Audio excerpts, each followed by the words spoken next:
Welcome to TeaDB, episode 753. Please don't Reversed 357. The Modern Witch is what we're drinking. It is a tea from White2Tea. I think it's supposed to be a more premium ripe tea from them.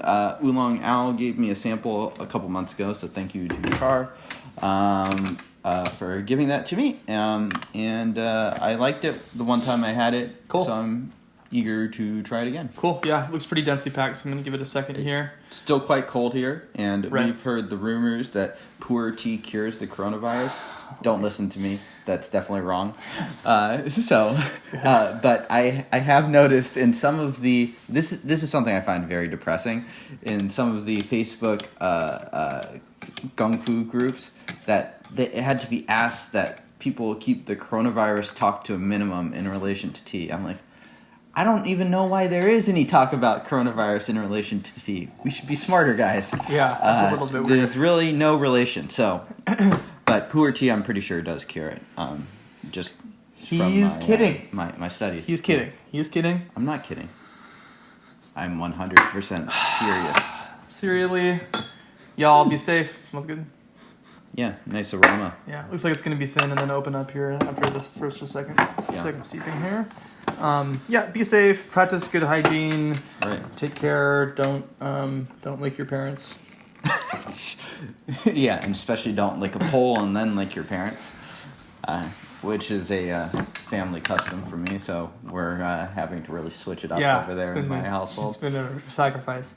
Real sacrifice. Yeah, I hope that when this comes out, things aren't so much worse than they are today. I don't think that James and I are particularly confident in that, but everyone be safe, practice good hygiene, and enjoy the tea reserves that you have on hand. Yeah, a good time for the introverted tea nerd, I guess. Amen. Yeah, Let's get into it. Yeah. I wouldn't know what that's like at all. With my everyday bar people habit. Let me enjoy some of this Lao Ban Jong just for myself. Right. Cheerio. Oh, Lord.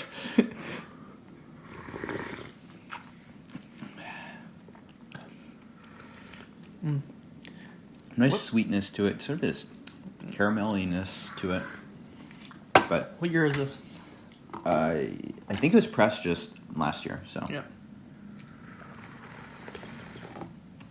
yeah, so getting a little darker. Right. Let's just hang out for a second.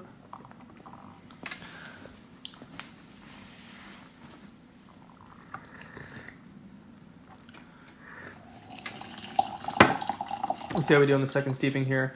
It's interesting. Definitely, isn't as characteristic of a ripe as some of the other sort of cheaper ripes that you get that are just Right. like cherry, vanilla, right? Yeah. Do you think this might be potentially lighter fermented? It does taste under, I don't want to say aged, but just softer. So, I mean, that's kind of why I asked that question. Right. So, but I also, that was just the first steeping, so Right. we Yeah. have to actually get in here. I think you would agree that steepings 2 through 4 are probably a little more representative of the tea. I think so. We'll find out. Cheers. Salute.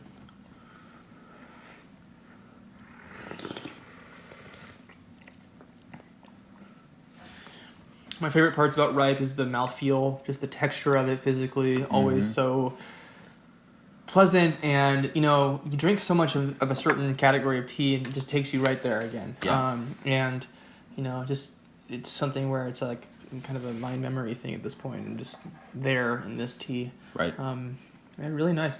Smooth, soft, very soft. Yeah, it's really veering this steep in particular to sort of creamy vanilla categories for me. Really pleasant. Yeah, incredibly milky. And, yeah, I mean, almost like a milk oolongs, is trying to be. Mm-hmm. Really interesting. Not as much strength in the fruitiness. Not very woody. I mean, it's got plenty of earthiness to it, but it's, It's comparatively. so far really heavy on that creaminess. Mm-hmm. Yeah, that dairy. Good color, getting darker. Yeah. and great aroma. Yeah. Sort of has more of that cherry sweet aroma, but I haven't had it yet in the taste. Yeah, I agree. Yeah. And we're now getting into a darker brew, so I think if we get into those notes, they'll be here. Right. Pretty hard pressed, it looked like, but it's opened up quite a bit. Yeah. And like pretty decent sized leaves, it looks like. Yeah. Blend, no doubt. Yep. So, a little mix. Cheers.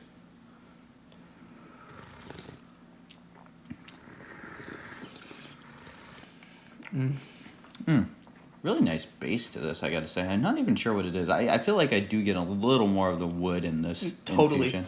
I was gonna say it's more earthy and spicy now. And right. Yeah. Nice. Yeah, interestingly, small notes of maple, small notes of floral, not very fruity, not really tasting the cherry that you would typically get. And even that vanilla-iness is more of the creaminess than it is the vanilla flavor for me. I agree. Yeah. Definitely interesting. Obviously smack in that ripe category, not tasting anything different than that, but yeah. Nice. And I'll heat up the water for the next one here. I'm going to let this hang out for even longer this time. All right. So let's say you are serving samples at Costco. Where would you put this tea? Would you put it next to like the cookies, a little bit of shupu and cookies together, a little bit of a creaminess to complement it? How are you weighting the the tea to maximize it? Or do you think it's even a hit? Break this down for me. Oh man, I know you've been dwelling on this question. Since, now that the Costco number one. the Costco samples are no more. This has enough of a strong bitterness to it, or bitterer flavors, not as sweet, that I think it would pair well with something that is sweet. Compared to some of the other ones that can be fruitier and more cherry notes. This has a stoutiness or a porter-likeness to it, I think. I like that, yeah. So I'd sort of push that button alongside of it as a comparison. But yeah, no, it's nice. It's good.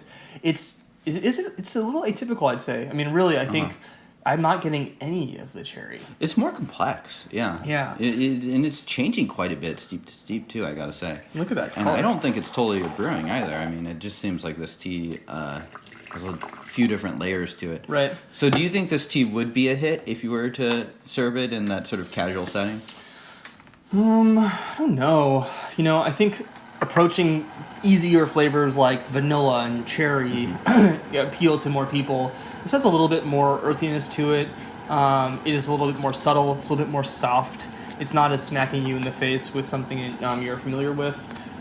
So I think this is more of a tea nerd tea than it would be. So they just put you in the corner, the weirdo corner, right? Where they're selling like this thing, doing this, or the Illuminati, right? Yeah, totally. Insert an Illuminati meme here. Here we go. Cheers. It's like a slight hint of, I don't want to say quite bitterness, but in that realm. Just like a little more sharpness there, especially in this steep for me. But still, it's predominantly in that sort of cream-heavy category. Yeah. Yeah. Incredible mouthfeel. Pleasant, soft. I agree. A little bit more oversteeped, like root.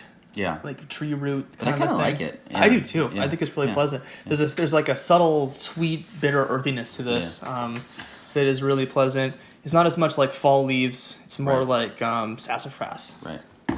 Nice word. Thank you. So that's why they pay me so much money to do this show. Yeah.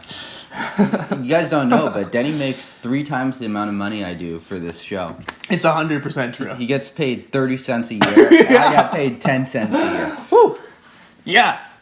Wait. Income inequality. The IRS is going to knock on our door, bro. Yeah. Oh, no. Yeah, you forgot to pay an extra 2 cents, asshole. No, I'm sorry, Uncle. Uncle Sam. So anyway, this is really interesting. I'd say that this is still in the category of ripe. I don't feel like it's a hybrid tea or something that's like, produced from a different country that's trying to be a ripe. It tastes like a ripe, obviously. Yeah.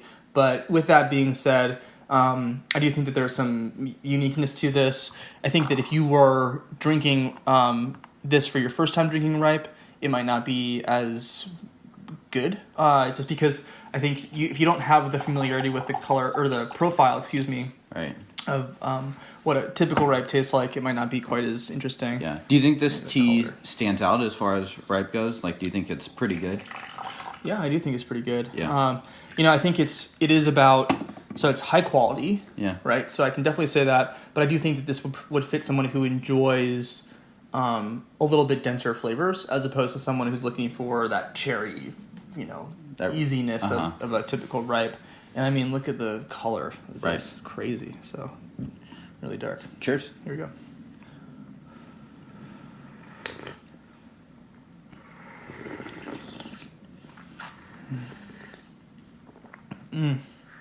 Much more into the wood. The dirt. That sort of root medicine stuff that we're getting. Really nice. Yeah. I really like this. Definitely check this out. Yeah. Is this gettable? Oh, yeah, I think so. I think this is actually recently released, too. So I'm pretty sure it is acquirable. White2Tea? Yep, White2Tea. Check them out. The Modern Witch. I think you could definitely sit on this, drink some of it now, save it, half of it, and then drink more of it throughout the next year. Right. And it would be quite enjoyable. Probably not something that...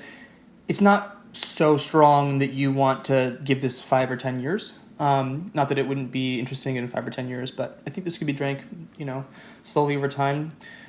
Nice. If you're looking for something that's a little bit atypical for a ripe, that has a little bit more complexity, some different notes, I think this would be a great pick.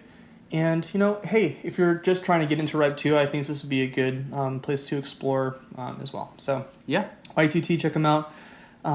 Thank you to Oolong Al for the sample. Yep. And James, if people want to learn more about tea in general, check us out at TeaDB.org. Hit that subscribe button, hit that thumbs up button if you enjoyed the video, and we will see you all next time. New study shows tea has more caffeine than cocaine. Find out next time on TeaDB. Technically the truth.